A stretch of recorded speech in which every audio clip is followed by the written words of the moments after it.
I'm going to be talking about yourself as a brand and starting to think about things through a entrepreneurial lens. I talk about a lot of different topics, some spiritual, some entrepreneurial, but essentially all about self-actualization. And eventually I will be going to more entrepreneurial talks about how to elevate yourself financially and whatnot. And that all begins with beginning to see yourself as a brand. Even if you work any sort of job, a 9 to 5, a cafe job, whatever that is, you are still selling yourself, selling your time for X amount, however much that may be. If your salary is 30k, then that is essentially what you have sold yourself for. And like, this is not looking down upon anyone or any sort of job or any sort of salary. It's just so you can begin to understand yourself as a brand, yourself as being your identity. You are your own identity. Of course you are your own identity, but have you begun to own it and almost craft it in a way that guarantees your best success? Have you begun to create an identity that can curate the life that you truly want to live, rather than just a life? Rather than just living, have you created a brand identity, a self-identity that can thrive rather than just survive? And again, this is not looking down upon anybody who does work at 9 to 5, or anyone, like, this is not looking down upon anyone. This is just more so a self-check talk. Like, you are your walking business. Like, even if you're not quote unquote building a business, you within yourself are a business. Because say you walk into an interview, your business name, what is it? Mine is Jordan, and the service that I'd be selling, for example, is like private chefing, or if I wanted to become like a sales rep, then the service that I'm selling is sales, and I'd have to convince the other person that I'm worth X amount, and that is an actual, that's a brand. That is a brand. So all the pictures that you post, or the selfies that you take, or the clothes that you wear, or the language that you use, they're all building this reputation, they're building this identity. The sort of people that you associate with, it's all building this identity, this reputation. And this reputation could either help or hinder your progress to your own actualization. Sorry that it's a bit windy. I'm sure the mic is picking it up, but essentially being able to become aware of this will allow you to just maneuver in a better way and move with more move more consciously, move with more sort of intention, and if you are wanting to improve in any which way, then a really big core of that improvement is thinking about yourself as your brand.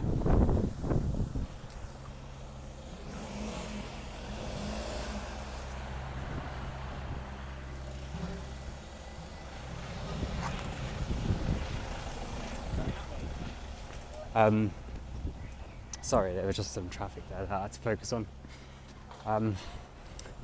essentially, long story short, building your brand is like changing how you look, changing the sort of thoughts that you think, changing the drinks that you drink. Like if you're trying to be physically healthy, then like you're not going to get very far by eating KFC and Mackey's. Like start thinking about eating organic. Start thinking about how can you actually get the right nutrients in, and then investigating like what is nutrition, like what is a diet, rather than just like the baseline level of thinking of these things. You can actually investigate what these things are deeper. Like you can investigate things on a university level by essentially looking at the course structures that they teach people in university and then just reading at that level. There's so much information out there. I did this with mental health, with physical health, with my diet, with nutrition, with like business studies, a lot of things, because you have to elevate, and in order to elevate you need to educate yourself, and in order to educate yourself then you need to have an intention, because what's the point of educating yourself on information that you will never ever use?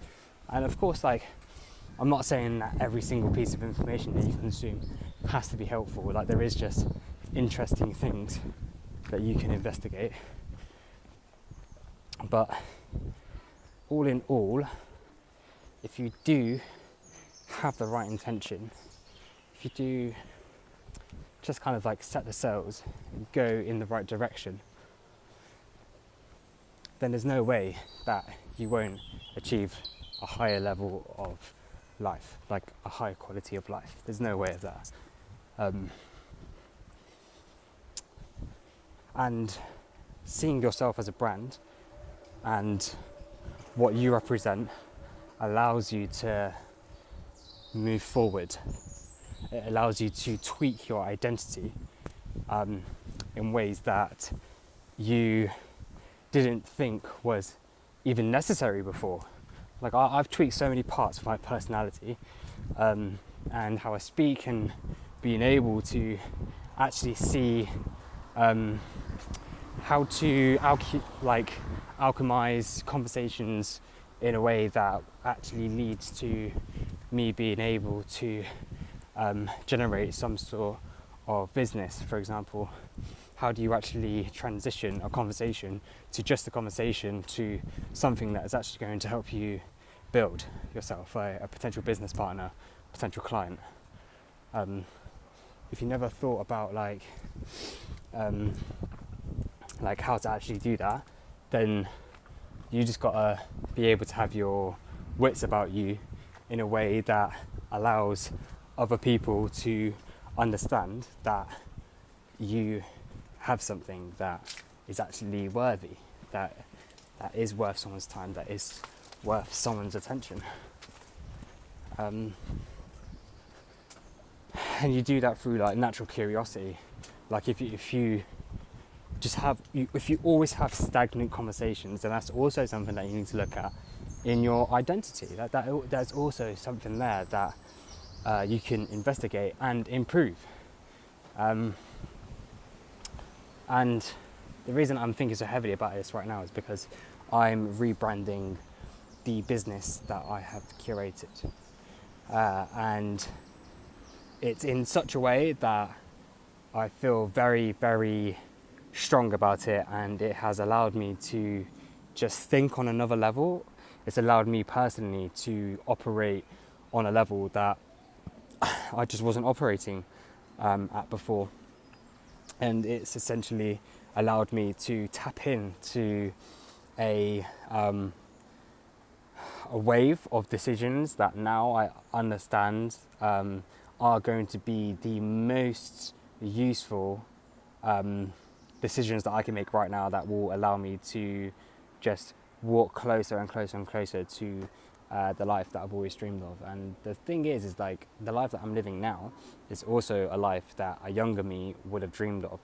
and I'm actively living that right now. So it's also having gratitude for the person that you have engineered yourself to become as well. But all in all, what I really want to communicate is that you are like the captain of your own ship. You are the CEO of your own business. And I'm not going to go too deep into this right now, but that's another whole thing. Like, the person who makes the final decision to do something, like say for example, if you decided to either tidy your room right now or leave it messy, then the person who has made the final decision to do that is he is the CEO, she is the CEO of your personal business. Yeah. And if you think about that, like, there's other parts of your business that would have advised your CEO to do it or not. Like, say for example, you might have had a version of yourself that communicated, no, I actually can't be asked to do that. I actually feel too tired to tidy my room right now. You know what? I'm actually just not going to do it. That's a part of yourself that's instructing your CEO what to do, and then you've allowed that to actually happen. So you've essentially allowed a lazy part of yourself to dictate the direction of your business, and a tidy room equals a tidy mind. You are the CEO of your own business, and your own business is your own self. And there is business in every single thing that you do. There is entrepreneurship in every single thing that you do. You're constantly selling yourself, whether you're selling ideas, whether you're selling a certain service, if you're selling your hours, like there is always like a business side of things. And being able to self-reflect on the identity, the brand identity that you would have to essentially become in order to live the level of life that you want to live, will allow you to think and move more consciously towards that goal. Good luck. Bye.